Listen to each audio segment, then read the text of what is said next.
오늘의 10분 말씀.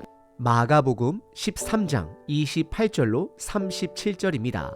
13장의 마지막 부분입니다. 13장의 시작은 웅장하고 아름다운 헤롯 성전을 향한 제자들의 질문으로 시작했습니다.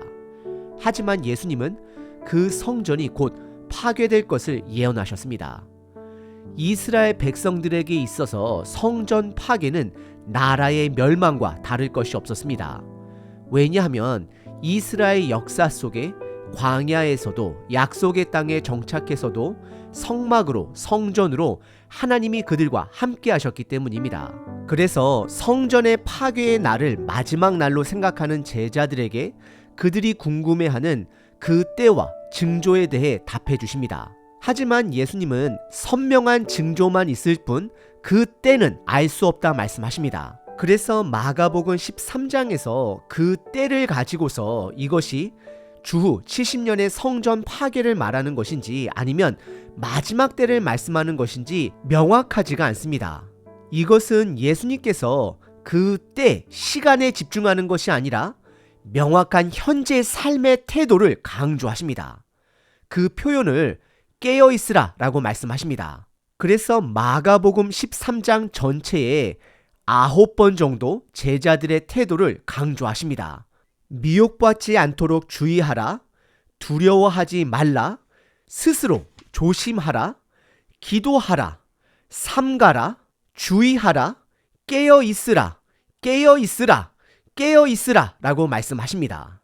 오늘 본문을 통해 깨어있는 것이 무엇인지 다시 한번 깨닫고 깨어서 사는 자인지를 스스로 점검해 보시길 바랍니다. 오늘 본문은 크게 두 부분으로 나눌 수 있습니다. 첫 번째는 예수님이 두 번째로 오실 그 때입니다.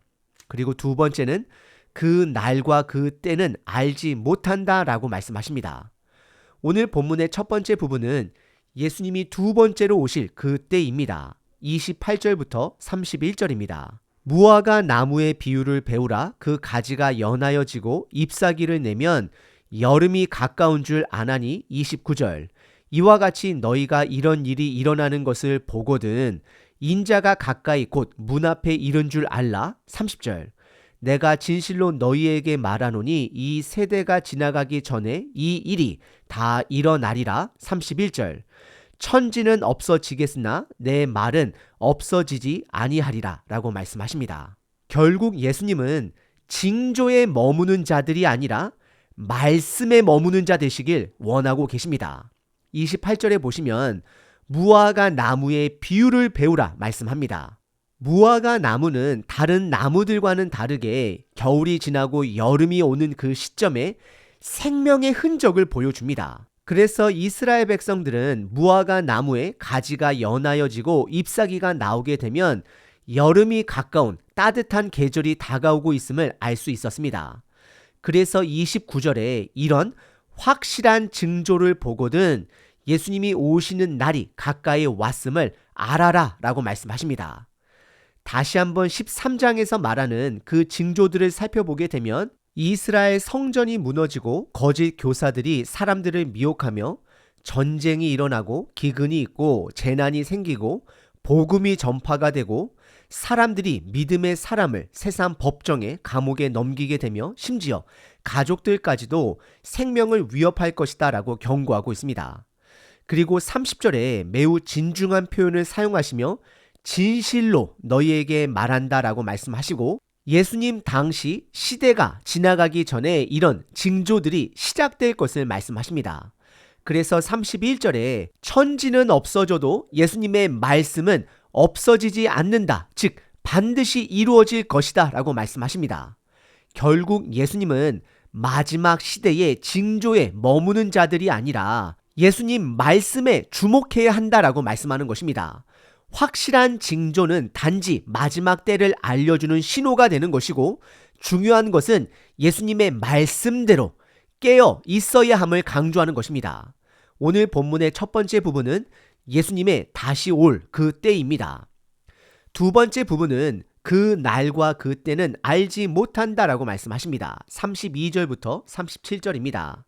그러나 그 날과 그 때는 아무도 모르나니 하늘에 있는 천사들도 아들도 모르고 아버지만 아시느니라. 33절. 주의하라, 깨어 있으라, 그 때가 언제인지 알지 못함이라. 34절. 가령 사람이 집을 떠나 타국으로 갈 때에 그 종들에게 권한을 주어 각각 사물을 맡기며 문지기에게 깨어 있으라 명함과 같으니. 35절. 그러므로 깨어 있으라, 집 주인이 언제 올는지 혹 저물 때 일는지 밤중 일는지 닭 울 때 일는지 새벽 일는지 너희가 알지 못함이라. 36절. 그가 호련히 와서 너희가 자는 것을 보지 않도록 하라. 37절. 깨어있으라, 내가 너희에게 하는 이 말은 모든 사람에게 하는 말이니라 하시니라 라고 말씀하십니다. 32절에 그러나로 시작합니다. 이것은 마지막 때에 여러 가지 징조가 있을지라도 그 징조에 집중하기보다는 예수님 말씀에 집중해야 함을 강조하는 표현이 되는 것입니다. 그래서 깨어있으라 함을 말하고 있습니다. 32절에 보시면 그러나 그 날과 그 때는 아무도 모르고 우리들이 신비하게 생각하는 천사들도 예수님 본인도 모른다 말씀하십니다. 하지만 아버지 하나님만 아신다라고 강조하십니다. 궁극적으로 예수님이 강조하시는 것은 그 날, 그 때도 아니고 그 징조들도 아닙니다. 마지막 때를 살아가는 자들의, 선택된 자들의 태도를 말씀하십니다. 그것은 바로 33절에 주의하라, 깨어있으라 입니다. 왜냐하면 그 때가 언제인지 알지 못하기 때문이다라고 말씀하십니다. 그리고 34절에 한 가지 비유를 드시며 한 주인이 타국으로 갈 때에 종들에게 권한을 주고 문을 지키는 자들로서 깨어있으라는 임무를 주고 떠난다라고 말씀하십니다. 하지만 그 주인이 언제 돌아올지 알지 못한다라고 말씀하십니다. 그래서 그 때가 밤이든 닭이 우는 새벽이든 항상 깨어 있어야 하는 긴급성을 강조하십니다. 그리고 36절에 주인이 예상하지 못하는 때에 돌아왔을 때에 자는 모습을 보여서는 안 된다라고 말씀하십니다. 그리고 37절에 다시 한번 깨어있으라 말씀하시며 이 말씀은 모든 사람에게 하는 말씀이다라고 강조하십니다. 결국 예수님은 이 깨어있으라는 이 말씀이 그 당시 제자들에게도 마가복음 1세대 교회 식구들에게도 지금 2000년이 지난 저와 여러분들에게도 동일하게 하시는 말씀입니다. 중요한 것은 깨어 있어야 합니다. 오늘 본문은 마지막 시대를 살아가는 자들에게 예수님이 주시는 삶의 태도입니다. 깨어 있어야 합니다. 우리는 잠시 예수님의 말씀을 반대로 생각해 볼 수 있습니다. 만약 우리들이 그 때를 안다라면 우리들은 어떻게 살까요? 분명히 나태하게 살 것입니다. 그것을 기준으로 그 전까지 방종하게 살 것입니다. 우리가 방종하게 될 때 이 땅의 목적을 상실하게 되고 결국 복음의 삶이 아닌 육신의 삶으로 빠져들며 살아가게 될 것입니다. 그래서 저와 여러분들이 집중해야 하는 것은 징조들도 아니고 그 때도 아닙니다. 우리들의 태도가 되어야 합니다. 예를 들어 해변가에서 쓰나미 경보가 울리는데도 불구하고 멀리서 보이는 높은 파도를 감상하며 셀카를 찍으며 설마 여기까지 올까 하는 태도를 가지지 말라라는 것입니다. 우리는 깨어 행동으로 옮겨야 합니다. 움직여야 합니다. 도망가야 합니다. 주변 사람들에게 알려야 합니다.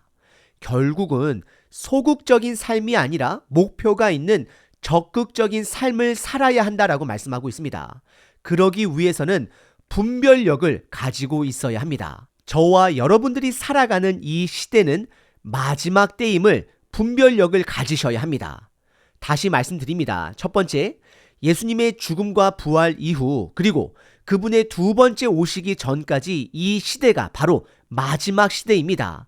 그 안에는 너무나도 명확한 징조들이 가득 차 있습니다. 그래서 두 번째, 분별력을 반드시 가져야 합니다. 그래서 고난과 핍박 속에서도 세 번째로 주인이 맡겨주신 임무와 권한을 이 땅에서 잘 수행해야 합니다. 결국 영원한 나라는 하나님 나라뿐입니다. 노아 시대 때도 그들에게 언제 물의 심판이 닥칠지 몰랐습니다. 이스라엘 백성들에게는 언제 그들의 성전이 무너질지 몰랐습니다. 로마 또한 언제 역사 속에서 멸망했을지 아무도 몰랐습니다.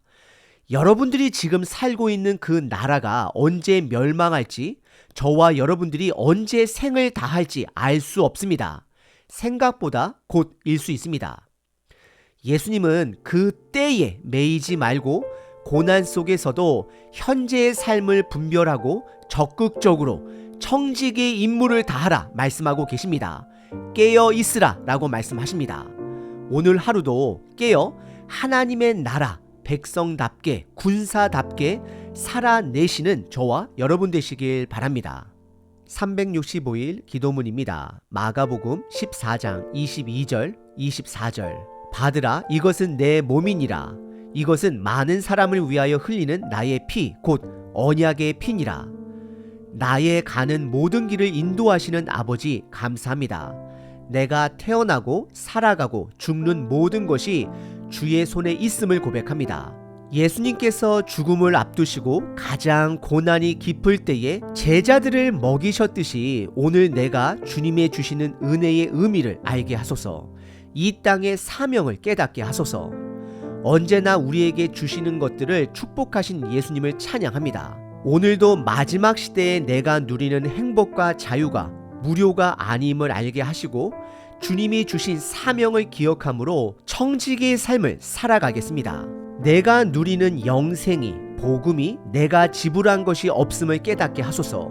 예수님께서 이미 지불하신 것임을 깨닫게 하소서. 내가 죽지는 않았으나 예수님이 죽으셨기에 무료가 됨을 알게 하소서. 우리가 누리는 모든 것 안에 담겨있는 그 복음의 사명을 깨닫게 하소서. 예수 그리스도의 이름으로 기도합니다. 아멘. 항상 기뻐하라. 쉬지 말고 기도하라. 범사에 감사하라.